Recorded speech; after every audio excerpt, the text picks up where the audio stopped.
I just interviewed my friend Dave Schneider.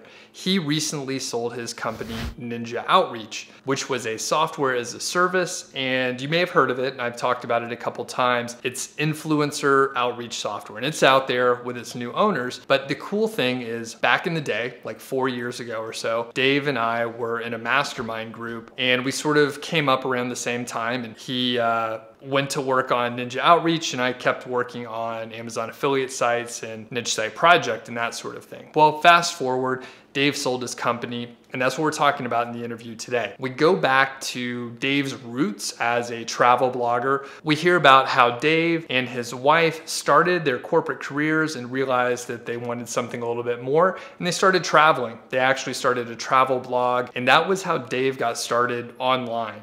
He realized that maybe he was interested in software and went to pursue that. And Dave and I sort of reminisce about, how we knew each other before, how we met initially, which is kind of the classic way that I recommend that people network within a community and build relationships. And then a couple cool things Dave tells us about, some of the silly blunders and some mistakes that he made. Additionally, he lets us know how he stays motivated, and he has a few really cool projects that he's working on right now. And Dave even, would love to talk to some of the folks in the audience. So if you want to reach out to Dave, he lets us know how to do that in the interview. So without further ado, let's hear from Dave Schneider from Ninja Outreach and daveschneider.me.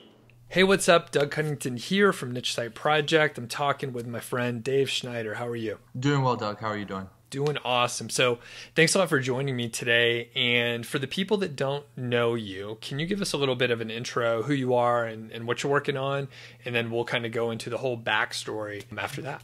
Sure. I've been working online for, about 5 or 6 years now, I guess. It started, I was doing some traveling, that kind of led to digital nomading, that kind of led to maybe working a bit more full-time online. Messed around with a lot of different things, probably like, any entrepreneur. But I guess my, claim to fame, although it's not hardly, too famous, would be starting and growing Ninja Outreach, which was a influencer marketing software, in the digital marketing space, which I sold this year in March. And since then, I got married, and basically I've just been relaxing a little bit. Cool. Congrats, by the way. I know you just got married recently, so pretty Thanks, cool. Let's go back to the beginning, because you and I sort of got started online around the same time, and it's really cool. Our sort of group of people that we came up with, we all sort of separated, did different things, but everyone did well. And it's, when did you sell Ninja Outreach, by the way? It was March of this year, 2018. Okay, cool. So you worked on that for a while, you sold it, but you came from a lot of people getting started. I know Pat Flynn started with affiliate marketing and some smaller sites, and I think Mark Manson and a couple other big names started with niche sites essentially. So tell us how you kind of found your way into the travel area and then that sort of thing. Yeah, so I'm kind of going back to 2012, and technically even before that, but you have to start somewhere. And basically my now wife and I had agreed that we wanted to go traveling, backpacker style, kind of quit our jobs, save up some money, go to Asia, and just kind of go do that for a year. And a year, the plan at least became 2 pretty quickly. And once we were out there, we decided we wanted to have a travel blog.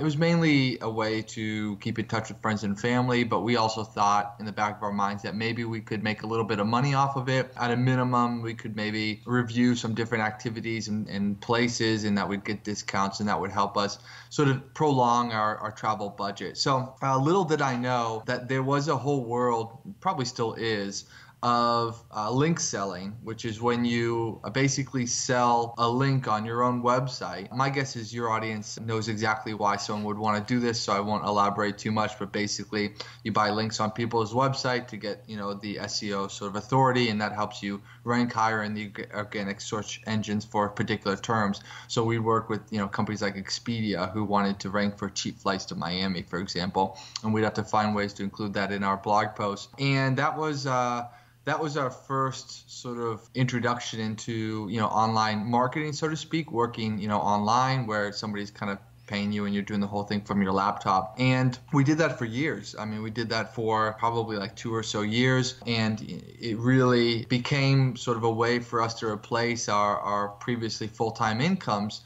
to the extent that we thought, why go back and try to get a job in the corporate world again? Why not see what we can kind of continue from this? So once we started with that mentality that we wanted to be online entrepreneurs, we started thinking about new business ideas. We got into, we did a few things with niche sites a bit, but I was looking for something that I felt was going to be more stable, because the link selling business seemed very, up and down and very dependent on Google's algorithm and where your site's going to get hit tomorrow. And I was a bit concerned about that. So I started to read and learn more about software, which was sort of a business model that seemed very attractive because of the whole monthly recurring revenue aspect, but at the same time was something I knew very little about, but kind of dove in head first, and that led to Ninja Outreach. And well, I'll pause there for now, because that's kind of 2 years there. Right. And I was going to say, so it sounds like you did that for a couple years, and you and I met because of my blog in your blog. So you used to have sort of a marketing blog. Is it still out there at all? It is not, because we eventually, Ninja Outreach consumed it, and we just redirected all the links and traffic and articles to kind of send the traffic where it was valuable. Got it. Okay. And I was blogging at Niche Type Project, but the reason why I'm bringing this up is I tell people, if you want to network with people, comment on blogs, send a couple emails, and that's literally what you and I did. Checked out each other's blogs, we were writing interesting things, and eventually you and I were in a mastermind group with another person for, I don't know, at least, I can't remember, 6 months or maybe more. I don't remember. Yeah, and eventually we met. Yeah, we've met a couple times, right? Yeah, I was passing through the Boston area, and then once you were coming through Atlanta. So yeah, we've hung out a couple times, which is cool. I haven't met many people online, so either. So yeah, comment on blogs, because not many people do, and then send some emails, and you may develop some multi-year long relationship, something like that. So cool. And I remember when you were getting started with Ninja Outreach, and I was I don't know, it sounds so complicated. And then you went for it, right? So how did you get involved initially with Ninja Outreach? You obviously saw the need because you knew about guest posting and link building, but you don't know software. So how'd you do it? It was tricky. One thing was basically, so influencer marketing was, how do you work with bloggers and influencers to kind of, build relationships and promote your brand. Originally, what I was thinking was, more like content promotion, because like you said, we were blogging, and I was thinking, how can we kind of get our content out there and maybe get it automatically posted in different forums and communities and the upvote sites and things like that. I started pitching that idea to a couple other bloggers to see if they might be interested in it. And they said that they thought it was okay of an idea, but that they were more interested in some sort of influencer marketing software. And I remember two very prominent bloggers had said something like that. One was Brian Dean and the other was Matthew Barbie. And those two inputs was sort of the impetus to think about influencer marketing, what was going on in that space. It was and still is pretty hot. And basically there was some other software at the time, guys like InkyBee and BuzzStream, who most of which are still around, that had a bit of a foothold in the space, but it didn't seem like anybody was really dominating it. So I started thinking about what that software could look like, what features should it had, and sort of how could maybe I try to make it work. Unfortunately, I didn't know any coding and still really don't, and that was the first big hurdle, and that's often the one that kind of prevents most people from making the leap in the software. And I still haven't really figured out a good answer to how to deal with it, but I basically connected with another guy who had a developer friend, and he basically, the three of us joined in as kind of equal partners, and we got started kind of working. And there's a guy named Mark Sams, and I was a podcast guest on his show, and then he had a friend named Paul. And basically, that worked, because if you don't have a developer like a co-founder, it becomes really expensive, like really fast. So having somebody, with equity in the business and stuff like that, was key. And basically, we started mapping out the MVP. We started trying to get the word out, asking people, were they happy with the software that they had available to them, trying to figure out who was using the competitors and sort of maybe who wasn't the happiest customer and things like that. And I don't know if it was easier then than it is now. Lately, I've also, done some things with software, and I feel like maybe 4 or 5 years ago, people were a little bit more, accessible with email and maybe a little bit more willing to meet and talk and chat about things. Maybe they just hadn't been quite like bombarded as they have in the last couple of years by a lot of sales pitches. But, needless to say, we contacted a lot of people, generated some good phone calls, a little bit of buzz, did some blogging, and just kind of little by little started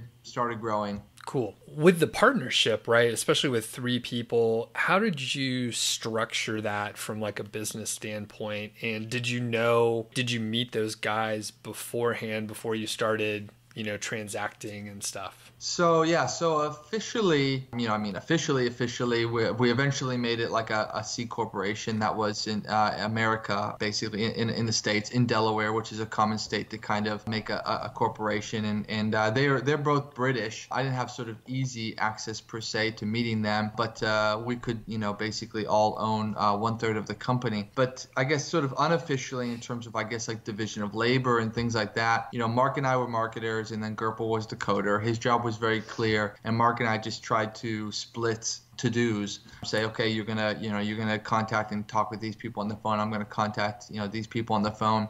And in the early days, when the business was really quite small, there was more stepping on each other's toes, I'd say, just because it was harder to sort of draw a line in the sand about who was doing what, because it sort of, it was a small business, basically. I mean, it was never like a large business, but it was a particularly small business in the beginning. As it grew, like that division of labor became like more defined, and Mark started running almost purely the services side of the business, and I started working purely on like the software side of the business, because it took on a little bit of a services model like a few years later, and he had certain employees that kind of worked with him, and I had sort of my guys, and in that sense it worked out nicely. But basically there was a lot of, I guess, trust and sort of faith that we kind of put into it, in terms of, look, I don't really know you, you don't really know me, but we seem to share the same vision here, and you seem like a nice guy, and let's give it a shot. And I'd say a lot of people would probably not recommend that approach. It's probably failed more times than it's worked, but I don't know. I had a good feeling about the guys. They seemed all right, so we went with it, and more or less it worked out reasonable. I didn't meet any of them until like 3 years into the business.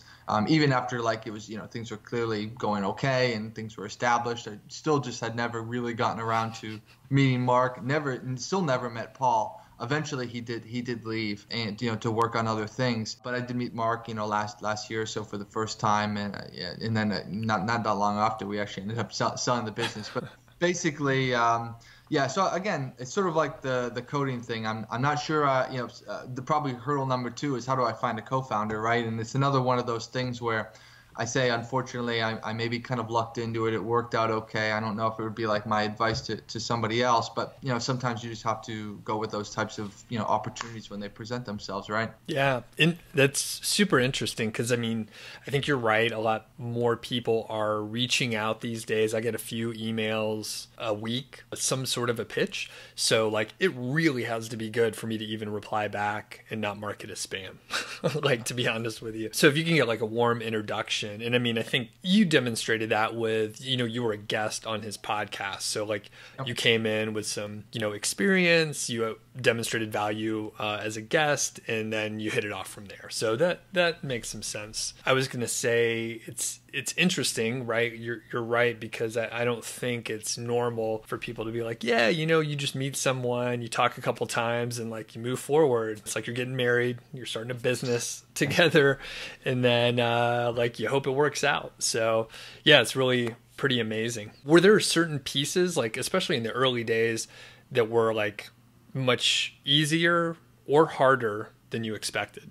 Oh boy, I think in the early days, I think everything was kind of hard, and it was just kind of hard the whole time, and it never ever really got that easy. I think we found good people, we found good employees to kind of help us, and mostly like through Upwork and things like that, through freelancer marketplaces, and we'd kind of work with them, and then things would go well, and we'd kind of transition them into more of like a full-time role. And basically, these good employees were just huge assets that really help the company kind of grow, because again, pretty much anybody that's worked online has probably dealt with some freelancers that just kind of didn't pan out and just maybe were disappointed and they got burned a little bit. And then some people that really just say, well, that's it, I'm done, I'm never working with outsourced labor again. And I think that's kind of probably a mistake. But we had a couple of guys that we worked with in the beginning, and they stayed with us like the whole 4 years that we ran the company, which is fairly uncommon. When you think about like outsourced labor, usually people like they leave in like 6 months or something. Right. So I think that being able to find good help that was affordable for us really helped us. And then because often what we do is we would put a lot of work into maybe training people and kind of getting them up to speed. We'd get them kind of at pretty good rates because they didn't have a lot of experience, but they had like the right attitude, and we'd teach them kind of the marketing that they needed to know and that we needed from them. And then by the end of it, 1-2 years later, the people were like all-stars, but we were paying like probably a lot less than them than maybe other companies would. And I think that was really, really helpful for us. But we had invested a lot of time, it wasn't like, there was a give and take there. So I think that, that was one thing for sure. Cool. And do you have any tips for people like hiring on Upwork, for example, maybe application process, interviewing, and the training piece? Yeah, I think there's sort of maybe there's probably many different approaches, but one for sure is if you have something that's very specialized and you need a guy who's like he's an expert and you can't really mess around with training him. So you might need someone to run your paid advertising, to do something with say Google AdWords, and there's a lot of nuances there. It's fairly niche. It's its own marketing channel, and you're looking for a guy who's not just gonna like be learning while he's spending your money, right? And for that you might pay kind of quote unquote top dollar, a higher end freelancer, and just kind of say get it done. But then there's a lot of other marketing work that if the guy has just the right attitude and he seems like he's willing to learn and he's got good command of English and loyal, those types of things, then in more cases than one, I'd be willing to kind of bet on that guy, train him up a little bit, because at the end of the day, almost everybody needs to be trained anyway on sort of specifically what you want them to do, and then kind of continue to work with them. And in that case, you often will find someone at a little bit of a discount rate, and then they'll learn to do exactly what you'd like them to do. You can kind of giving people a task right away, and that represents something that they'll be doing in the future, and kind of seeing how they run with it. And if it doesn't go well, probably unless you really feel like this person has a lot of potential, you should kind of cut them probably pretty soon. And that way it's there's no overinvestment on anybody's part. They always, I don't know, what do they say, like fire fast and stuff like that. I don't know. But yeah. Basically, just if you feel like it's not working out early on, don't force it. There's a lot of other people out there, and you just find a better fit. Yeah. And I've seen a lot of people will come up with an excuse and you're like, okay, let it slide. But usually it's like 3 or so. Like there's always something else, and it's very rare. Like I'll give someone like one chance, but if it's like habitual, there's just too many people out there that want to work hard and are not going to be late. So yeah, I agree. So are there any people that, like, I guess looking back then and even now, that inspire you and you're like looking up to, and you're like, I like that path that they are on? Yeah, there's not a person per se that I like follow sort of everything they do, but there are certain people that I kind of look at and I go, that looks like pretty neat. Like Spencer Hawes, I think is just, one of those guys that just seems to sort of kill it with everything he does. Right. I know that must not really be the case. He's probably had his share of failures like everybody else, but I don't know. Everything from him is like, I started this niche site like 4 weeks ago and bam, sold it for 6 figures, and it's like that type of thing. But I just like that. Seems like a down-to-earth, nice guy. He's always working on a lot of different, projects and things like that. He's not particularly flashy or salesy or markety, and he's with all due respect, in my opinion, sort of an average writer. But he kind of just, he does a good job, and he's very transparent and honest with his audience, and he appears to do very well on a lot of different projects, and is always trying to try different things. And so he's a guy I've over the years I've probably kind of followed a lot of his stuff more than others, even though he does a lot more with sort of niche sites and affiliate sites and stuff like that, which is not as strong of an area for me, but still always interesting. Cool. Anyone else you can think of? Or? I don't know. There's a lot of guys I've sort of seen a little bit from here and there, but Sujan Patel from Mailshake is another one that he's a little bit more dedicated in the software space, and he has Mailshake, and he has some other ones. And I've talked with him on the phone a couple of times because he was doing Mailshake when I was doing Ninja Outreach, and the two are kind of like competitors, but it's everybody's okay with each other. And again, always found him, despite the fact that like our companies could reasonably have overlap in terms of customers, be a very nice guy, be very willing to help, transparent and honest, and also seems to just kind of just be like a really great entrepreneur, and has a lot of projects, seems to do very well, and he's also doing a lot of updates, like personal like challenges, sort of like biohacking type stuff, like fasting for days and things like that. It's always really interesting. Cool. Yeah, I don't follow him much. I need to check that out. You said Sujan Patel? Yeah, it's Neil Patel's cousin. Okay. Yeah. Gotcha. I was gonna say, I heard the name before, so I guess that's why. Gotcha. You'll see him everywhere now. Yeah, no kidding. Okay, so I've made like so many mistakes like on my journey. I mean, I continue to make mistakes, like bigger ones as I go on. So do you have any to share that we can learn from? Yeah, I mean, it's sort of, there's so many, I guess, to choose from, and a lot of them you don't really know, and unfortunately, until you find out. And some of them are, sort of very specific, but they probably connect to a larger problem. So for example, early on with Ninja Outreach, we made some killer mistakes, and I don't even know how we ever got out of it, but surely it cost us a lot of money. And one of them was that the application was desktop only for Windows, not even for Mac. So, and also used only PayPal, so it couldn't accept credit cards. And it was like three very killer things that we did right away. And I have to say that, like, at the time, I thought, okay, I mostly use desktop. I don't use, I'm okay with not using a cloud app. And I also use Windows. So, okay, I don't, who uses Macs? And I have a PayPal account. So what's the big deal? And, very quickly, your audience will let you know that you've made a huge blunder, and they say, desktop, like, what are you guys thinking? It's 2014, and Windows only, like, we use Mac, and sorry, but PayPal doesn't work in this country. Like, can I use my credit card? Or like the business doesn't have a PayPal account or whatever it is. And these blunders, so they're sort of like specific from a bit of a technical perspective, but they really relate to just not really, I guess, either paying attention or researching your customer base or your potential customer base early on. I don't even really know how we kind of determined that it would be okay to have a Windows-only app. I think we looked on Wikipedia and we saw that like Windows had 90% of the market share or something, which maybe is true. I'm not saying that stat is wrong, but in our market, it was certainly like a 50-50 split. And it was like every other person that signed up said, oh, how do I download this for Mac? And it just didn't work. And then similar with PayPal, it's just another one of those things that at that time, this was years ago, but Stripe still existed, and they were the go-to payment processor for software. And basically, if we had even just put in a modicum of effort to ask another software entrepreneur, what payment processor are you using, or ask some of our customers, and any of this, would have saved us a lot of headache.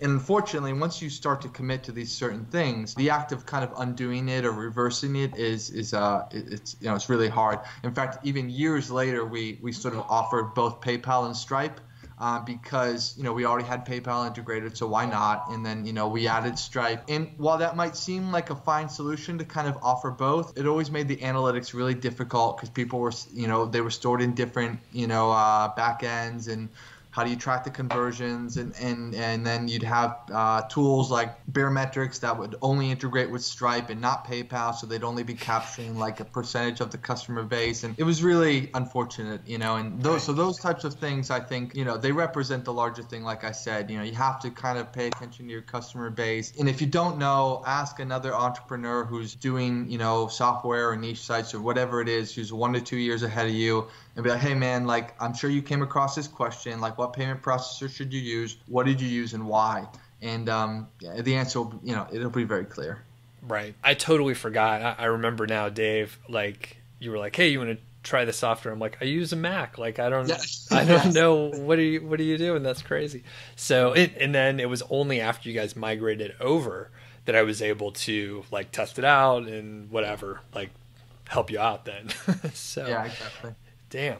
So I guess the main lesson there, ask people that are ahead of you. They probably know a little bit more. And yeah. Okay.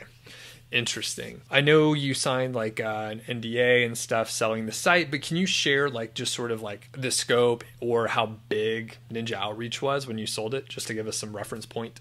Sure. I think at the time we were like around 20 or so employees. Most of them were around full time. There was maybe a couple part timers. I think we had 4 or so developers, and basically certainly hundreds of customers. So we were around that size.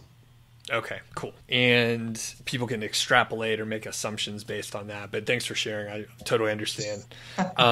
So what are you working on now? So after selling the business in March, it's sort of a weird sort of feeling, I guess, where you all of a sudden like 90% of your responsibility is sort of removed, and you're not exactly sure like what to do with your time. And I guess the advice I'd give to anybody who might be in a similar situation is, just see if there's anybody maybe you can try to help, because if you're working on a business or a startup, you've probably asked for your share of handouts and help, in the last couple of years. I know that I had, and I felt like it was kind of time to kind of give back a little bit. So basically, I offered to do some free consulting. This was like back in March, and that, connected me with one company. Their name is, they're called Albatross. They're a B2B lead generation software, and they share some similarities with Ninja Outreach. So it's very comfortable and familiar, and they've just recently launched like a premium plan. So I've been kind of helping out with marketing on their side. And basically that's certainly one thing I've been working on. I have another software product that I bought last year. It's called Less Churn.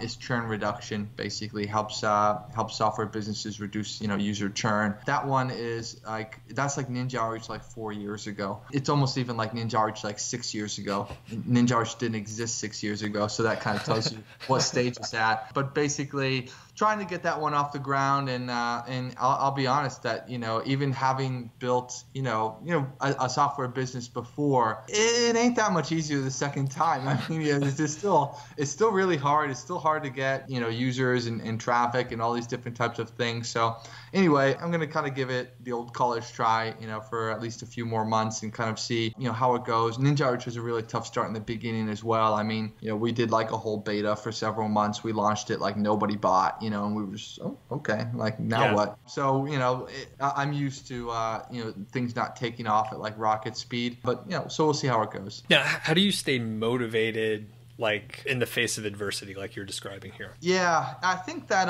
one real benefit of having kind of done business for a few years and having had at least a few successes or so is hindsight. And there were millions of times with Ninja Outreach where I was just like, oh man, we're ruined. This is it. This competitors come out, their thing's a lot better, or these guys, they lowered their price, or we've just getting all this terrible feedback, and this project is delayed by so long, or I've been traveling for like weeks without really proper internet, and I feel like I haven't like done a great job, and just all those types of entrepreneurial doubts and kind of hardships. And I mean, legitimately, those things were adversity, so to speak, and it was difficult. But now that I can kind of see the end result, that like we did build a nice business, it more or less went reasonably well and was reasonably smooth.